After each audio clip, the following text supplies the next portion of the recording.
Pedir que você abrisse a sua Bíblia, vai ser uma palestra, não vai ser uma exposição, mas começar lendo esse texto bíblico com vocês.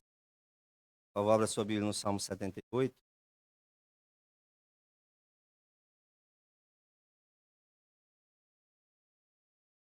Salmo 78.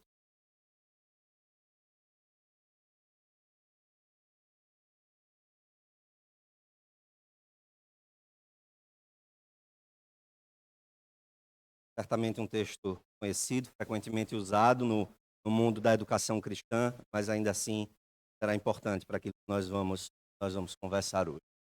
Salmo 78, versos 3 e 4 dizem assim: que ouvimos e aprendemos o que nos contaram nossos pais, não o encobriremos a seus filhos, contaremos à vindoura geração louvores do Senhor e o seu poder e as maravilhas. Amém. Quando nós falamos sobre educação cristã, meus irmãos, a pergunta fundamental que nós precisamos responder é: para que serve a educação cristã? Antes de saber como fazer a educação cristã, nós precisamos nos perguntar o que é essa educação cristã, para que ela serve, qual é a sua finalidade. Sempre que nós queremos entender alguma coisa, nós precisamos saber para que essa coisa serve. Por exemplo, se nós tivéssemos uma grande corda aqui nesse salão, você olhasse para essa corda e alguém perguntasse a você: como é que eu uso isso? A resposta que você daria? Bom, a resposta é depende do que a gente vai fazer com ela. Depende se essa corda está aí para a gente fazer uma brincadeira de pular corda ou de cabo de guerra, ou se você vai usar essa corda para escalar uma montanha e coisas dessa natureza. Então, como nós usamos um determinado objeto, depende da finalidade que nós vamos dar àquela coisa. Então, quando nós pensamos sobre o fazer educacional, o fazer da educação cristã, nós precisamos pensar o que é que nós queremos alcançar, qual é a finalidade desse trabalho de educação. Talvez o trabalho de uma escola, a finalidade de uma escola seja formar cidadãos. Isso vai moldar a maneira como essa escola educa. Ou uma escola pode ter como sua finalidade primordial formar grandes líderes, ou treinar pessoas para conquistarem grandes riquezas, ou para entrarem nas melhores universidades, ou para serem intelectuais influentes da próxima geração. Aquilo que nós queremos produzir, onde nós queremos chegar, determina o nosso fazer educacional. Qual é, então, a finalidade da educação cristã? Onde é que nós queremos chegar? Que tipo de aluno nós queremos produzir no final? O aluno entra, vamos imaginar, eu sei que essa é uma imagem um pouco ruim, mas imagine, né, uma linha de produção e entra ali a matéria bruta. O que é que a gente quer que saia no final? A resposta a essa pergunta determina muito da nossa atitude na escola cristã. E para nos ajudar a responder essa pergunta, eu queria usar com vocês um discurso que foi proferido pelo teólogo Luiz Berkoff no início da década de 1920, mais ou menos 100 anos atrás. Luiz Berkoff foi um teólogo, ele era de origem holandesa, migrou para os Estados Unidos no final do século XIX e ele participava de uma associação chamada a União Nacional das Escolas Cristãs. E entre as décadas de 20 e 30, essa associação realizou diversos congressos e conferências, e muitos dos discursos proferidos ali acabaram virando artigos. E um desses discursos, que foi proferido por Berkoff, tem por título A Atitude Reformada para com a Escola Cristã. E eu queria usar as ideias de Berkoff nesse discurso como um ponto de partida para nossas discussões, para nossa conversa e nosso aprendizado hoje pela manhã. Qual foi o contexto no qual Berkoff proferiu esse discurso em particular?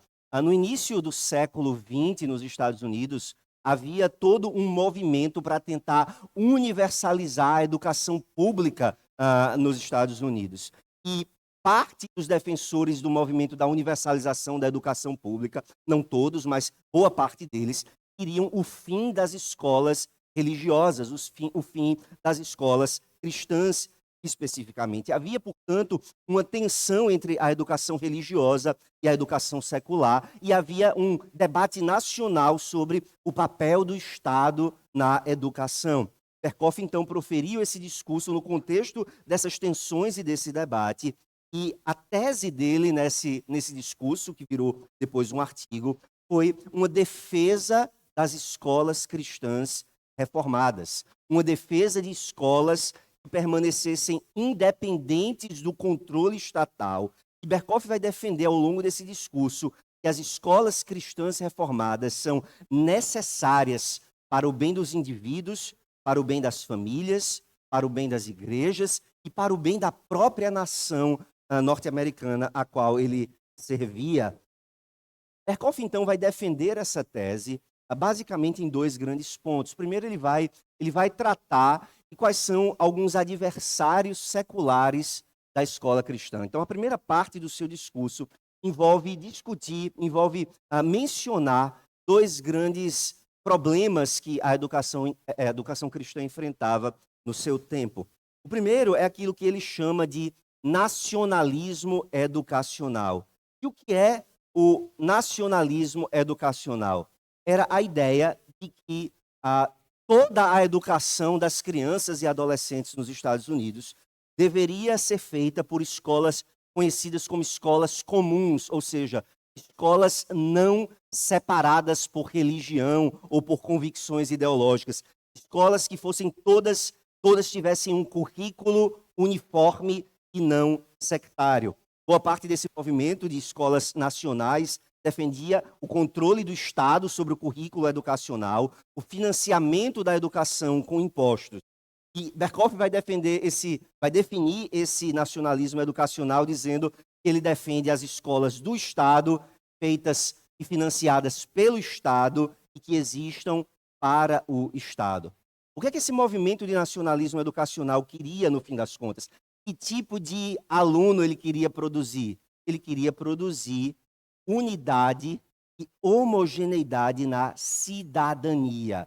A ideia era produzir um só espírito nacional, uma identidade nacional, um senso de justiça nacional. E dentro desse ideal de cidadãos que esse movimento procurava produzir, a escola cristã é vista como uma potencial inimiga. Eu não sei se você consegue perceber isso de antemão, mas no momento em que eu imagino que eu preciso produzir cidadãos a serviço do Estado, a serviço de um ideal específico de cidadania, a escola cristã se torna uma potencial inimiga, porque em vez de produzir a tal uniformidade que é desejada, a escola cristã produz um certo tipo de divisão, pelo menos essa é a acusação. O nacionalismo educacional fica desconfortável com a ideia de uma escola que ensina princípios e valores nos quais César ou o Estado não é o único senhor. E por isso esse movimento ele via com maus olhos a educação cristã.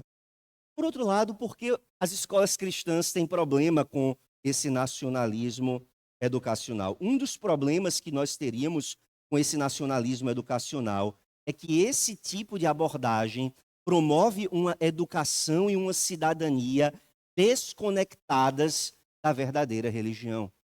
Bem, irmãos, não há nenhum problema em uma escola cristã tratar de cidadania e promover cidadania. Pelo contrário, há um lugar importante para isso dentro da educação cristã. Mas nós queremos produzir cidadania conectada com a verdadeira religião.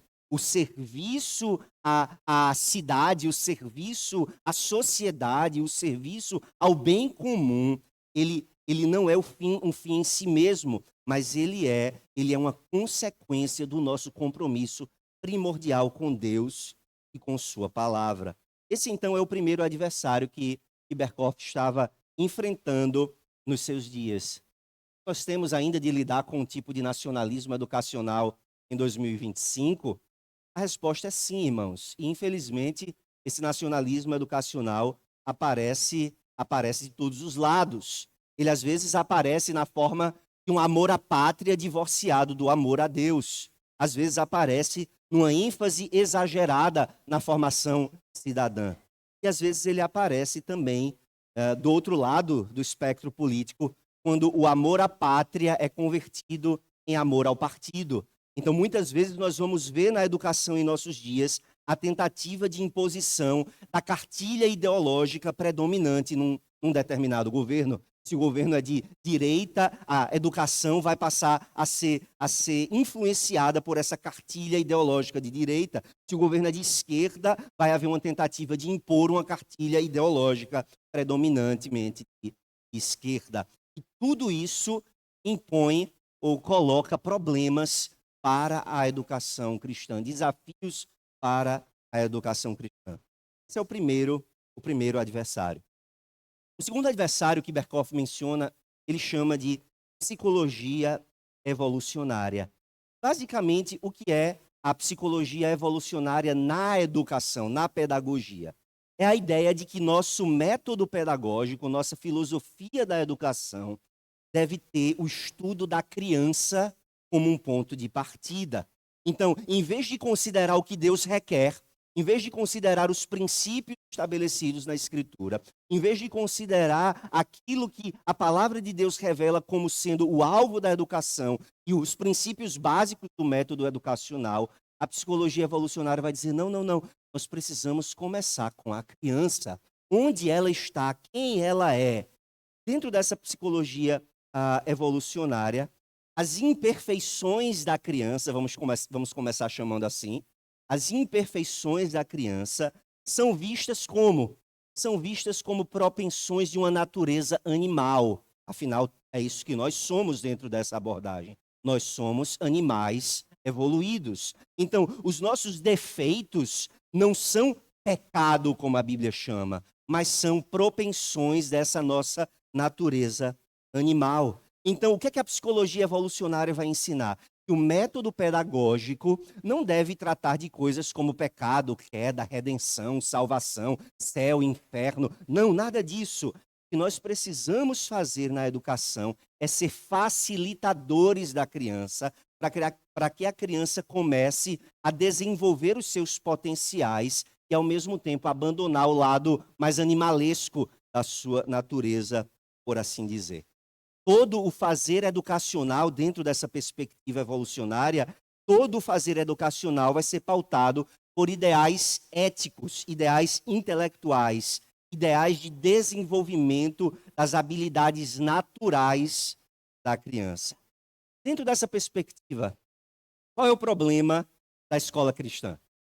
Como é que alguém adepto da psicologia evolucionária olha para a escola cristã? Olha para a escola cristã como sendo retrógrada, reacionária. A escola cristã, dentro dessa perspectiva, atrapalha o desenvolvimento infantil, atrapalha o desenvolvimento humano, porque insiste em mitos, assim considerados por aqueles que têm essa perspectiva. Por outro lado, qual é o nosso problema, qual é o problema cristão com a abordagem da psicologia evolucionária? É que essa abordagem promove uma visão da criança que é incompatível com aquilo que nós aprendemos na Bíblia e na nossa própria experiência. Dentro da psicologia evolucionária, a criança é vista como uma tábula rasa, ela não é nem boa nem má, ela é um animal que precisa ser domado, por assim dizer, domesticado para desenvolver os seus potenciais. Mas ela não é uma pecadora com necessidade de perdão e redenção. Não. O cristianismo tem um problema com essa abordagem evolucionária, porque ela não está em harmonia com aquilo que a Bíblia revela sobre a criança. Será que a gente ainda vê esse tipo de método e esse tipo de abordagem na pedagogia em nossos dias? Certamente. Existem muitas abordagens pedagógicas que focam naquilo que a criança deseja e não naquilo que Deus requer. E às vezes isso se manifesta numa confiança excessiva no poder dos recursos. né? Às vezes, eu trabalho em escola cristã também, lá em Recife, e às vezes a gente vê um determinado problema na escola, a gente vê um determinado problema de comportamento, tem uma turma que tem dado um problema excessivo para o professor, e a gente pensa assim, se a gente melhorasse a estrutura física da escola, se a gente tivesse uma sala maior, mais tecnologia, mais recursos, as coisas seriam diferentes. E talvez recursos às vezes ajudem a evitar certos problemas, mas os recursos por si só não mudam a realidade de quem a criança é, porque o problema está, segundo as escrituras, no coração e não naquilo que é externo. Além disso, irmãos, em 2025 nós continuamos vendo, e talvez muito mais do que Perkoff via 100 anos atrás, nós continuamos vendo a educação ter esse desprezo pelo sobrenatural que marca a psicologia evolucionária.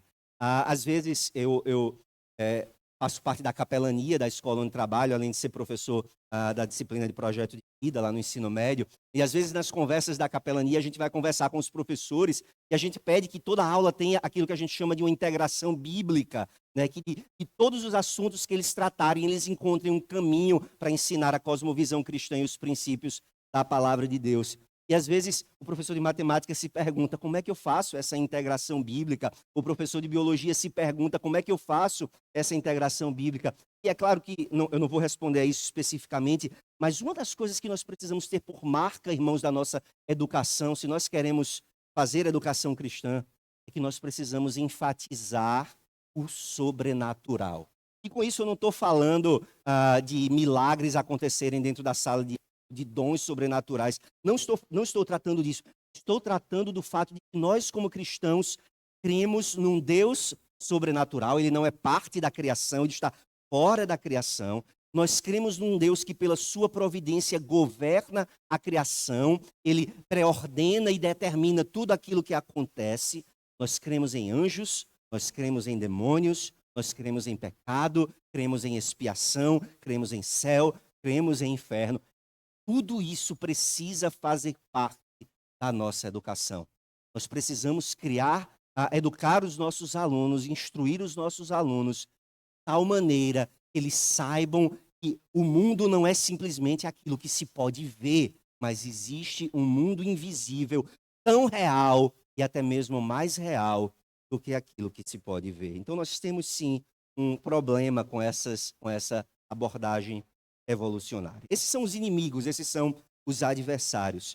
Qual deve ser, então, a nossa atitude como cristãos diante da educação? Qual deve ser a nossa atitude para com a escola cristã? Perkoff vai dar 4 princípios, mas antes de dar esses 4 princípios, ele vai dar um princípio que é a base de tudo. O princípio que determina todo o nosso fazer educacional deve ser a seguinte pergunta: Deus requer de nós. Não é o que eu acho melhor. Não é o que a última moda e tendência pedagógica diz que é melhor. A pergunta é: Deus requer. Por isso as escrituras são tão importantes e por isso nós inserimos esse tema dentro dessa conferência maior sobre a teologia reformada. Como vimos ontem, a importância das escrituras na teologia reformada. A mesma importância tem que fazer parte da nossa visão da educação. A vontade de Deus revelada na Bíblia é o que determina a nossa atitude para com a escola cristã. Então, olhando para as escrituras, que nós vamos extrair alguns princípios fundamentais da nossa atitude para com a escola cristã. Berkoff dá 4 princípios e eu vou mencionar brevemente esses 4 princípios aqui. O primeiro princípio bíblico claramente revelado sobre a educação cristã é a primazia da autoridade dos pais. Atenção, irmãos. Eu sou, como já disse, professor, minha esposa é pedagoga, e parece que é um câncer que fica dentro de nós, que foi implantado em algum momento dos nossos estudos, a ideia de que professor e pais são inimigos, são antagonistas dentro da escola. Sei que tem pais que são inimigos mesmo, que se fazem inimigos. A experiência não nos deixa negar isso. Há, de fato, pais que às vezes se tornam obstáculos na educação dos seus próprios filhos. Eu não estou negando esses eventos, mas nós precisamos entender, irmãos, que do ponto de vista bíblico, Deus revela sem nenhum espaço para dúvida que são os pais que são responsáveis pela educação dos seus filhos. Nós, como educadores, nós ocupamos aquilo que Perkoff usa uma expressão latina que vem desde o período dos romanos, que é: nós estamos no lugar dos pais por um breve momento, nós recebemos uma autoridade limitada dos pais para instruir os seus filhos naquele ambiente escolar, naquele momento, mas nós não podemos usurpar o lugar nem o papel que é dos pais. Os pais são os responsáveis pela educação dos filhos. Perkoff diz que nós vemos isso até mesmo no mundo animal, né? Os mais velhos dentro de uma ninhada de águias, os mais velhos dão aos mais novos proteção, provisão, preparação para o mundo adulto, entre aspas. Nós vimos isso na história do mundo pagão até mesmo. Ele dá exemplos de Atenas, de Roma, onde a educação era vista como um direito e um dever dos pais. Mas nós vemos isso com muita clareza nas Escrituras. Ele chama a atenção para um fato interessante, e eu espero que você perceba isso quando eu falar. Você abre o Antigo Testamento e você vê ali na teocracia de Israel, né, Deus dá tantas prerrogativas para o rei de Israel. Ele pode fazer tantas coisas. Deus dá tantas prerrogativas para os sacerdotes. Eles podem fazer tantas coisas. Mas quando Deus fala da educação dos filhos, insistentemente, repetidamente, a educação das crianças é colocada sobre os ombros dos pais. Deus poderia ter dado essa responsabilidade ao rei de Israel e ordenado que ele criasse escolas cristãs, escolas judaicas para as crianças. Ele não faz isso. Ele deixa essa responsabilidade sobre os ombros dos pais. E a mesma coisa acontece no Novo Testamento. Paulo escreve uma carta aos Efésios e ele, num determinado momento da carta, ele fala: pais. Então se dirige aos pais: vocês devem criar os seus filhos na disciplina e na admoestação dos. Esse é um princípio fundamental da escola cristã. Nós reconhecemos a primazia da autoridade dos pais. Na prática, que diferença isso faz? Faz muita diferença, irmãos. Porque nós vamos estar o tempo todo procurando ser parceiros dos pais e ajudar os pais a talvez ver coisas que eles não vejam. Nós vamos mostrar para eles necessidades que talvez eles não percebam, mas nós jamais tomaremos o lugar deles na educação. Nós vamos chamá-los à responsabilidade, às vezes, e dizer: pai, mãe, você precisa entender que o seu filho tem essa necessidade ou aquela necessidade, mas nós jamais vamos, por trás dos panos, de forma oculta, tentar tomar aquela responsabilidade e aquele lugar que pertence ao pai e à mãe. O segundo princípio que Perkoff menciona depois da autoridade dos pais é o que nós podemos chamar do caráter religioso de toda a educação. Perkoff diz o seguinte: a Escritura reputa a religião como a coisa mais fundamental e mais básica na vida do homem. Ele diz mais: a Escritura não considera sólida nem satisfatória nenhuma educação que não esteja permeada pelo espírito da religião. E quando ele fala de religião aqui, ele está falando da boa e verdadeira religião, do cristianismo. De onde a gente tira isso? Desde as primeiras páginas da Bíblia, nós podemos encontrar essa ideia de que a coisa mais fundamental que nós temos para transmitir às crianças é o temor de Deus. Quando o Senhor se revela a Abraão no livro de Gênesis, lá no capítulo 18, quando ele se aproxima de Abraão chamando-o de amigo, ele diz assim: eu escolhi Abraão para que ordene a seus filhos e a sua casa depois dele, a fim de que guardem o caminho do Senhor e pratiquem a justiça e o juízo, para que o Senhor faça vir sobre Abraão o que tem falado a seu respeito. Você quer, como pai, que seu filho alcance quando ele tiver 20 anos? O que você quer como educador que o seu filho seja, que o seu aluno seja, quando ele terminar a sua educação básica?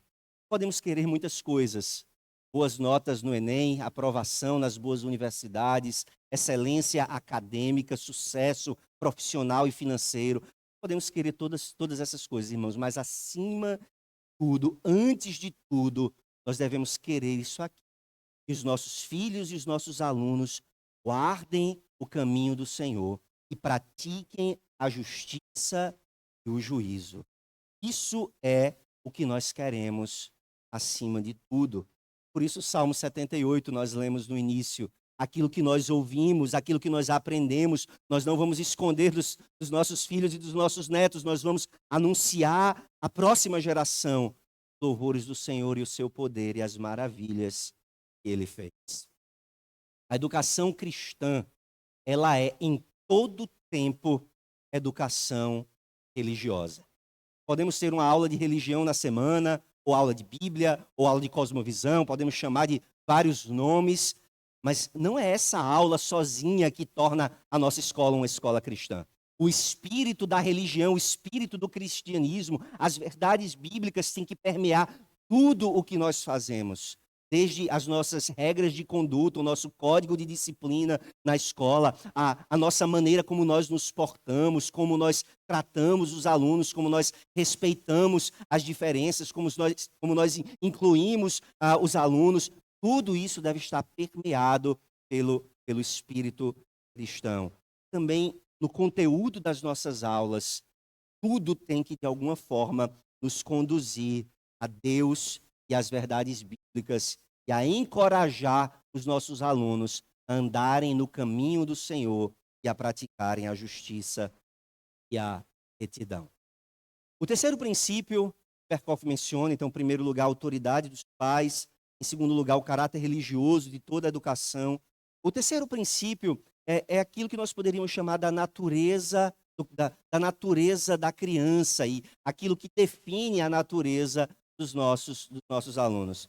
Eu acredito que o Dr. Master vai tratar desse assunto na sua palestra, mas apenas para não deixar passar batido, meus irmãos, precisamos nos lembrar que nossos alunos, todos eles, são seres humanos. E o que é que isso significa? Significa que eles são portadores da imagem de Deus. E o que é que isso significa? Isso significa que todos eles nascem e vivem com uma ideia de Deus. Aquilo que os reformadores chamavam da semente da religião. Berkhoff chama atenção para o fato de que não existe a menor possibilidade da ideia de Deus ser completamente erradicada da alma humana. Os antropólogos têm, há muitas décadas, procurado sociedades sem religião. Eles vão para as tribos africanas, para as sociedades primitivas na Ásia, vão tentar encontrar diferentes povos e achar um onde não existe a religião. E qual é a conclusão? Não existe. A religião é um elemento essencial da natureza humana, porque Deus nos fez para Ele. Deus nos fez para a comunhão com Ele. Deus nos fez portadores da sua imagem para refleti-lo e adorá-lo. Quando os seres humanos abandonaram a adoração ao Deus verdadeiro e a obediência ao Deus verdadeiro, quando Adão cometeu o primeiro pecado, aquilo não tornou os homens sem religião, mas tornou os homens idólatras. Nós ouvimos isso ontem, Paulo diz em Romanos 1, que eles trocaram a glória do Deus incorruptível pela semelhança de aves, quadrúpedes e répteis. Eles não ficaram sem Deus, apenas eles trocaram o verdadeiro Deus por falsos deuses. Então, quando nós educamos os nossos alunos, quando nós instruímos os nossos alunos, nós podemos ter uma certeza: todos os nossos alunos são adoradores. E às vezes eles são adoradores do Deus verdadeiro. Nós queremos que todos eles sejam adoradores do Deus verdadeiro. Mas talvez alguns deles sejam idólatras. Eu não estou falando simplesmente daqueles que têm uma outra religião, mas talvez eles idolatrem seu próprio corpo, seus próprios prazeres, seus amigos no ensino médio, seus namorados ou namoradas. É possível que esse coração, que é uma fábrica de ídolos, esteja abandonando a glória do Deus incorruptível, esteja se apegando a falsos deuses. E uma parte importantíssima da educação cristã é que nós consideramos que nossos alunos estão o tempo todo adorando. E nós queremos que eles adorem o Deus verdadeiro, que eles sirvam, amem, obedeçam, sigam o Deus verdadeiro em tudo aquilo que eles fazem, como nós aprendemos ontem, que tudo que eles fazem, comer ou beber, seja feito para a glória de Deus. Berkoff diz assim: aquilo que é mais essencial na criança, isto é, seu coração religioso, não pode ser ignorado na sua educação, sob pena de fazermos injustiça tanto à criança quanto ao seu Criador, sob pena de transformarmos a educação dela em uma perversão. Queria que você considerasse isso. Eu queria mandar gravar isso nas portas de todas as escolas cristãs. Educar ignorando o Criador não é educar. A educação que ignora o Criador, ele diz, é uma perversão. Nós precisamos estar atentos a isso, meus irmãos. Quando nós entramos e saímos de uma sala de aula sem apontar para o Criador, sem apontar para a obediência a Deus, nós não cumprimos o nosso trabalho. Nós não cumprimos a nossa tarefa. O último princípio que Berkoff dá é aquilo que nós podemos chamar de uma visão unificada da educação. Isso já deveria ficar claro se a gente presta atenção aos outros princípios, a autoridade dos pais, o caráter religioso da educação, a imagem de Deus na criança. Tudo isso nos leva a uma conclusão. A educação cristã é uma educação voltada para a alma humana como um todo. Não é uma educação voltada simplesmente para o intelecto, mas é uma educação voltada para a criança e para o adolescente inteiro. O ser humano inteiro é que aprende, percebe, pensa, deseja e age. Por isso, a educação é sempre um processo unitário. Você nunca educou plenamente se você tem por alvo apenas o intelecto da criança. E você não busca moldar também as afeições, os desejos, as vontades, ao mesmo tempo em que você trabalha o intelecto do seu aluno. E da mesma forma, é impossível moldar o intelecto sem que isso afete as emoções, os desejos e as vontades. É por isso que é tão perigoso quando a gente, às vezes, diz assim, nós vamos enviar os nossos filhos para a escola tal, porque ali a educação é de excelência, mas isso não vai afetar os seus desejos, isso não vai afetar as suas vontades, isso não vai afetar os seus afetos. Quando nós ensinamos os alunos numa cosmovisão naturalista, onde esse mundo é tudo que existe, os afetos estão mudados. Eu vou passar a amar aquilo que eu posso ver. Eu vou passar a me apegar àquilo que eu posso agarrar com as mãos. Para que pensar em Deus? Para que pensar no céu? Para que pensar na vida eterna? Se eu passo 20, 30, 40 horas da minha semana aprendendo que tudo o que importa é aquilo que eu posso tocar e sentir e colocar no microscópio e colocar num experimento. Quando nós ensinamos verdades intelectuais, mais cedo ou mais tarde, isso vai desaguar nas afeições e nos desejos nossos alunos. Por isso, a educação cristã, ela precisa ter por alvo a alma como um todo, com seus desejos, seus pensamentos, suas paixões, suas vontades, suas emoções, suas ações, suas atitudes, suas disposições, assim e assim por diante. Essa visão unificada da educação também nos ajuda a entender por que deve haver uma parceria sempre entre a família, a escola e a igreja. Porque no final das contas, nós queremos ou deveríamos querer todos a mesma coisa. No lar, na escola e na igreja, o que é que nós queremos? Nós queremos que os nossos filhos andem no caminho do Senhor, pratiquem a justiça e o juízo. Nós temos tarefas diferentes. A família, a igreja e a escola fazendo uma ponte, talvez, entre as responsabilidades da família e da igreja. São responsabilidades diferentes, mas no fim das contas, nós queremos essencialmente a mesma coisa. E por isso nós precisamos partir dos mesmos princípios. Por isso nós precisamos ter uma concepção semelhante da natureza do nosso filho, da natureza do nosso aluno.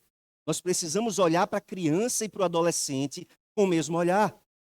Se na família a gente vê o nosso filho como um ser religioso, mas na escola ele é visto como um mero animal evoluído, não há como estarmos buscando os mesmos propósitos, os mesmos alvos.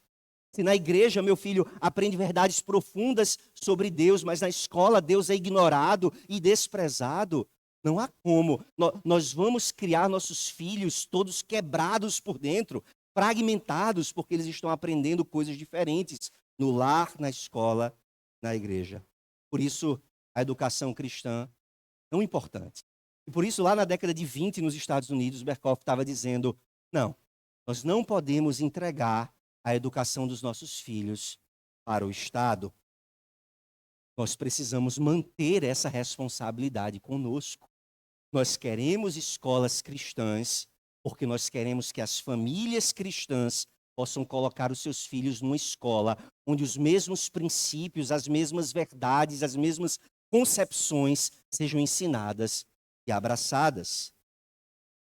A verdade de Deus, ela precisa ser ensinada em todos esses espaços. E por isso a educação cristã é tão importante. Berkhoff disse o seguinte, eu quero que você se lembre, 100 anos atrás, ele disse o seguinte: a América está colhendo em suas igrejas o que semeou em suas escolas. Semeou escolas secularizadas, está colhendo uma religião puramente naturalista. Deveria nos surpreender isso? Nós mandamos nossos filhos para aprender na escola que Deus não existe, ou que se ele existe, ele não é muito importante. 15 anos depois, nós chamamos esses filhos para serem presbíteros na nossa igreja, nas nossas igrejas. Nós os chamamos para serem líderes, professores de escola dominical. O que é que eles vão ensinar? Vão ensinar aquilo que foi plantado no coração. Eles vão ensinar aquilo que foi semeado e nutrido durante os 15 anos de educação secularizada que receberam. Por isso, irmãos, nós temos de amar a causa da educação cristã. Porque nós queremos mandar os nossos filhos para a escola, para que eles aprendam ali a mesma verdade que nós estamos ensinando em casa e na igreja, para que daqui a 15, 20, 30 anos, eles sejam homens que amem a verdade de Deus, amem os caminhos de Deus e possam também instruir a próxima geração desses mesmos caminhos. Quais são, então, os princípios da escola cristã? A autoridade dos pais, o caráter religioso da educação, a imagem de Deus na criança e essa visão unificada da educação. Berkhoff termina com a seguinte pergunta: o que nós queremos com as escolas cristãs? Por que nós insistimos em manter, fundar, financiar, abraçar a causa das escolas cristãs? Ele diz: é porque nós queremos uma escola que considere um dever sagrado educar os nossos filhos no espírito em que solenemente nós prometemos educá-los. Se lembra disso, pai? Você aqui que é da Igreja Presbiteriana Central do Pará, se lembra que você fez uma promessa solene? Quando você trouxe os seus filhos para o batismo, você prometeu, você ia instruir os seus filhos na disciplina e na admoestação do Senhor. Você prometeu ensiná-los a ler para que eles possam ler as Escrituras por conta própria. Você prometeu que você vai ler com eles, orar com eles e por eles. Você prometeu, no fim das contas, que você vai educar os seus filhos no espírito da verdadeira religião, no espírito da fé cristã. Essa foi a promessa que nós fizemos a Deus quando nós trouxemos os nossos filhos para o batismo. O que é que nós queremos com a escola, então? Nós queremos que a nossa escola considere um dever sagrado educar os nossos filhos no mesmo espírito. Nós queremos que a escola seja tão comprometida quanto nós somos na educação cristã dos nossos filhos. O que é que nós queremos no fim das contas? Eu queria que você abrisse comigo Salmo 144. Nós queremos que nossos filhos sejam exemplos do cumprimento dessa promessa que está aqui no Salmo 144. E é para isso que a escola cristã existe, para ajudar os pais nessa tarefa gloriosa, criar os filhos na disciplina e na demonstração do Senhor. Salmo 144, 12 diz assim: que nossos filhos sejam na sua mocidade como plantas viçosas e nossas filhas como pedras angulares, lavradas como colunas de palácio. Nós recebemos os nossos filhos de Deus e nós entregamos os nossos filhos parte da semana para a escola. E eles são como pequenas mudas, se a gente quiser usar a imagem aqui do salmista. Eles são como pequenos projetos de escola, uma sementinha de feijão no algodão molhado. O que é que nós queremos? Nós queremos que ao longo dos seus anos de instrução eles cresçam para ser plantas viçosas, carvalhos de justiça no jardim de Deus. E para isso que as escolas cristãs servem, para nos ajudar nesse trabalho. Vamos orar. Senhor Deus, nós te agradecemos pela tua palavra que nos instrui, que nos aponta o caminho da verdadeira educação cristã. Nós te agradecemos, ó Deus, por homens santos do passado que nos ajudaram a refletir sobre esse assunto, nos ajudaram a ver a importância da educação cristã. Nós te pedimos, ó Deus, por cada pai e mãe que está aqui hoje, que o Senhor inculque em nós, ó Deus, esse senso de dever sagrado na missão de educar os nossos filhos no seu caminho. Mas nós pedimos o mesmo, Senhor, por cada professor, funcionário, parceiro das escolas cristãs que nós temos aqui hoje, Senhor. Cada um de nós possa considerar nossa missão, nosso dever sagrado, educar os nossos alunos no espírito da verdadeira religião. Que esse desejo, que essa missão, que esse compromisso, Senhor, seja evidente em tudo aquilo que nós fazemos, desde a limpeza da escola, desde a organização do espaço físico, até a sala de aula, a coordenação, a direção, a orientação no pátio. Ó Deus, que cada ambiente escolar e que cada atividade das escolas cristãs aqui representadas sejam marcadas por esse espírito de inculcar em nossos filhos o caminho de Deus. Seja imbuído, Senhor, que cada escola aqui seja imbuída desta missão, ó Senhor, de preparar os nossos filhos para viverem no mundo de Deus, inteiramente para a glória de Deus. No nome de Jesus nós oramos. Amém. Obrigado pela atenção.